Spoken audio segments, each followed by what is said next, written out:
Module Overview. Introduction.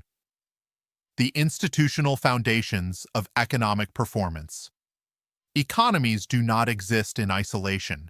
They are deeply embedded within political institutions. The structure and functioning of these institutions determine who makes decisions, how they are made, for whose benefit, and under what rules. Political institutions shape incentives for policymakers, distribution of resources, market confidence and investment climates, rule enforcement and corruption levels, fiscal and monetary policy stability.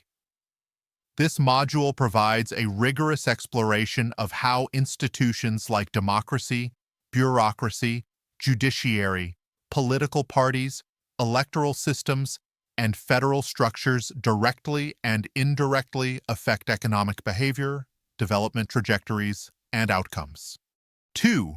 What are political institutions? Political institutions are the formal and informal rules, norms, and organizations that structure political action. They include constitutions, parliaments and legislatures, executive cabinets, judicial bodies, political parties, electoral commissions, public bureaucracies, regulatory authorities. These institutions define who has power, how power is exercised, how accountability is ensured, and how decisions are enforced. 3 institutions and economic policy-making political institutions influence, taxation and budgetary policy, public investment, anti-corruption enforcement, wage and price controls, business regulation, property rights protection, social welfare programs. For example, in democracies, economic policies are often constrained by electoral cycles and coalition bargaining. In autocracies, leaders may pursue long-term policies, but without accountability, leading to misallocation and corruption. For democracy versus autocracy, who performs better economically? A. Democracy and economic growth. Democracies provide checks and balances, legal protections, and civil liberties. They tend to have more inclusive policies and redistribution mechanisms. Democracies also face policy gridlock, populist pressures, and short-termism. They often perform better in human development, infrastructure investment, and public service delivery. B. Autocracy and economic growth. Autocracies may enable quick decision-making, long-term planning, and infrastructure mega-projects. However, they lack accountability and are prone to corruption repression, policy instability after regime change. Autocratic growth is often unequal, extractive, and unsustainable, e.g., oil-rich states. C. Empirical insights. No automatic superiority. Institutions must be effective and inclusive, not just democratic in name. Developmental states like South Korea and Singapore succeeded due to technocratic, accountable autocracies, not mere repression. Long-term, inclusive political institutions are more likely to support sustainable, equitable economic development. 5. Rule of law and property rights. One of the most direct ways political institutions shape the economy is through legal predictability and property rights enforcement. Strong rule of law encourages domestic and foreign investment. Weak enforcement creates uncertainty, discouraging entrepreneurship and long-term planning. Corruption and impunity undermine trust in government and reduce economic participation.